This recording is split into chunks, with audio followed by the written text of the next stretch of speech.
అంటే మీ అబ్బాయి చిన్నోడు పక్కన ఉన్నప్పుడు ఉలిక్కిబడి ఎందుకు ఎందుకంటే ఎవరో కొత్త వ్యక్తి వచ్చిండు ఏంటి అని భయం ఉండేదా? భయం ఉండేది కాదు. అంటే ఎవరు వచ్చిండ్రు అంటే వాళ్ళకి తండ్రి అనే దాన్ని కూడా అంత మేము కుటుంబంతో లేకపోతే ఏమంటాము సహజంగా ఇప్పుడు ఫ్యామిలీస్ ఉండేటట్టు కాదు. నా మూమెంట్ అంతా కూడా అంత సీరియస్గా ఉండేది. ఇంత మిజరబుల్ లైఫ్ ఎందుకు ఉంచుకుంటాడు అనుకునేది. బట్ ఇప్పుడు ఇది నేను ఎంత హ్యాపీగా ఉన్న లైఫ్ ఇది. పాలిటిక్స్కి వచ్చిన తర్వాత నాకు ఏముంది, ఎక్కువ శాతం టీవీలు తప్పితే, ఎక్కువ శాతము చాలా ప్రోగ్రెసివ్గా ఉండడం తప్పితే అంత అప్పుడున్న కష్టాలు లేవు. పోతే అడవిలోకి పోతుంటే, వరంగల్ అడవుల్లోకి పోతుంటే అంటే ఏంది తుపాకుల కొరకు కాదు నాయన, మూమెంటం కొరకే. ఆ రోజుల్లో కొంత ఈ సోషల్ మూమెంట్స్ ఎక్కువ ఉండేది కాబట్టి అట్లా ఇబ్బంది పడుతుండేది. ఇప్పుడు వాళ్ళకి అది ఎందుకు ఇంత రిస్క్ ఎందుకు? అడవిలోకి వెళ్ళి ఏం చేశారని అడగాలని ఉంది. ఒకసారి దివ్య క్వశ్చన్ అడిగిన తర్వాత అడుగుతా. చెప్పమ్మా దివ్య. అంటే మీరు పదే అంటున్నారు నెక్స్ట్ ఎమ్మెల్సీ కాకపోతే ఇంకేదో మంచి పదవి నాకు వస్తుంది అని అంటున్నారు. ఒక సభలో రేవంత్ రెడ్డి గారు ఒక మాట అన్నారు, నేను ఎవరికి నా జీవితంలో క్షమాపణ అనేది చెప్పలేదు, ఫస్ట్ టైం దయాకర్కి చెప్తున్నాను ఎందుకంటే నేను ఎమ్మెల్యే టికెట్ ఇప్పించుకోలేకపోయాను అని అంటున్నారు. అంటే మీ వెనకాల స్ట్రాంగ్గా పిల్లర్గా నుంచున్నారా రేవంత్ రెడ్డి గారు? అదేనా మీ ఓపికకి?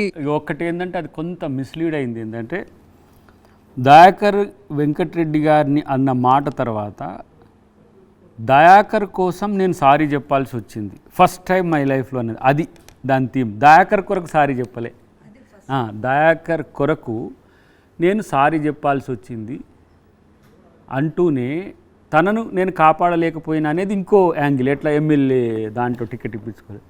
ఇప్పుడు తను ముఖ్యమంత్రి అమ్మ, ఆ రోజున తను పీసీసీ ప్రెసిడెంట్, అంటే ఒక పార్టీకి అధ్యక్షుడు, ఇప్పుడు రాష్ట్రానికి అధ్యక్షుడు. అలాంటప్పుడు నాకు అవకాశం కల్పించడానికి ఆయనకు సమస్య ఏముంటుంది? చిన్న నా రోల్, ఇంత పెద్ద ప్రభుత్వంలో నా రోల్ చాలా చిన్నగా ఉంటుంది. ఇది కాకపోతే జాతీయ పార్టీకి సంబంధించి కూడా ఉంటుంది. కాబట్టి ఎప్పుడు రేవంత్ రెడ్డి గారితో నాకున్న కనెక్షన్ వ్యక్తిగతంగా కూడా, వారు టీడీపీలో ఉన్నప్పటి నుంచి కూడా మేము కలిసి ఉన్నోళ్ళం. సో ఆ కన్సోల్ ఉంటుంది. కానీ పార్టీలో బంధుప్రీతి, ఆశ్రిత పక్షపాతం ఇట్లాంటి అన్నిటి కూడా అన్ని సందర్భాల్లో రాదు. ఫ్రెండ్లకు చేయాలంటే కూడా కాదు కదా, దానికి అన్ని రకాల అంశాలు ఉంటాయి. ఇప్పుడు అట్లా అనుకుంటే వాళ్ళ ఫ్యామిలీ మెంబర్స్ కూడా చేసుకోవచ్చు.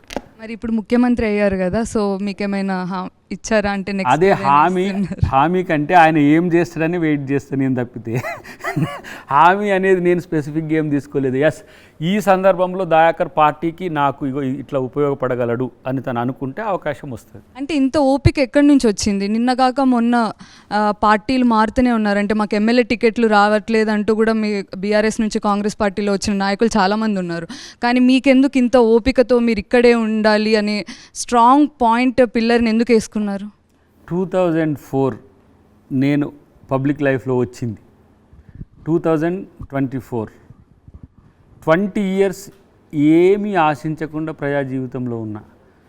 50 days దాటే ముందే నా ఓపిక సహనం అంతా పదవి కోసం త్యాగమంతా వృధా చేసుకుంటున్నా. అంత పిచ్చోన్నా. రోహిత్ అది అర్థం చేసుకోవట్లేడు. అందుకని ఎక్కువ అంతేనా, లేకపోతే మునుగోడు ఎన్నికల తర్వాత గట్టిగా మాట్లాడటం అనర్థదాయకం అని ఏమన్నా తెలుసు? నాకంటే ఎక్కువ గట్టిగా మాట్లాడిన వాళ్ళు. అంటే అప్పట్లో అద్దంకి దగ్గర ఇంకా చాలా గట్టిగా మాట్లాడారు. దయాకర్లో యాంగర్ ఎప్పుడైనా పోతుంది అనుకుంటున్నావా? పోతుంది అనుకుంటున్నావా? దయాకర్ సమాజం కోసమో ప్రజల కోసమో తన కోపాన్ని ఎప్పుడు తగ్గించుకోడు. తన కోసం తగ్గించుకోగలడు.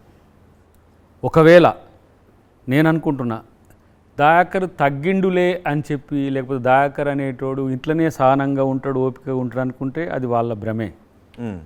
ఈ సహనం ఓపిక వెనుక ఒక వ్యూహం కూడా ఉన్నదనే ఉద్దేశాన్ని గుర్తుపెట్టుకో. ఏంటి ఆ వ్యూహం? చెప్పను, ఎందుకు చెప్పాలి? చెప్పేటప్పుడు చెప్తా, అన్నీ చెప్తారా ఒకటేసారి? అన్సెన్సార్ నేను సెన్సార్ చేస్తా. సో ఇప్పుడు అద్దంకి దయాకర్ ఒక వ్యూహంలో ఉన్నారు, right? Definitely life is a tactic and strategy, that's it. ఇప్పుడు ఒక మారుమూల పల్లెలో ఉన్న అద్దంకి దయాకర్, ఒక దళిత పల్లెలో పుట్టిన అద్దంకి దయాకర్, మీరు నన్ను ఇంటర్వ్యూ చేసే కాడికో, సమాజం నా వైపు చూసే వరకు ఎదిగిండంటే కూడా ఒక కాజ్ కొరకు తను కొట్లాడతాడు కాబట్టి, ఆ సిన్సియారిటీ ఉన్నది కాబట్టి. కానీ ఈ సిన్సియారిటీ కేవలం పదవి కొరకే ఉన్నదా అనే చర్చ చాలామంది నన్ను లిట్మస్ చేస్తున్నారు. ఆ వ్యూహం బయటపడేటప్పటికి ఎవరి బాక్సులు బద్దలైపోతాయి? ఎవరి పడపడు. నా బాక్సే ఓపెన్ కావాలని చూస్తున్నా, ఎందుకంటే నాకు అవకాశం వస్తుంది కాబట్టి.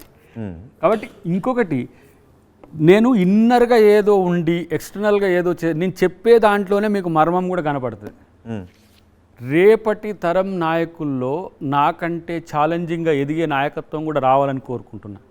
నాతో పోటీ పడే నాయకత్వం రావాలని కోరుకుంటున్నా. కానీ మీరు నేను పోటీ సమాజం పడట్లేదుగా, మీరు పోటీ పడట్లేదు, పోటీ అర్థం అని చేసుకుంటూ వెనకబడిపోతున్నారు. ఇదిగో దయాకర్కున్న ఎకనామిక్ స్టేటస్కు, దయాకర్కున్న సోషల్ స్టేటస్కు, దయాకర్కున్న పొలిటికల్ స్టేటస్కు దయాకర్ చాలా ఎక్కువ.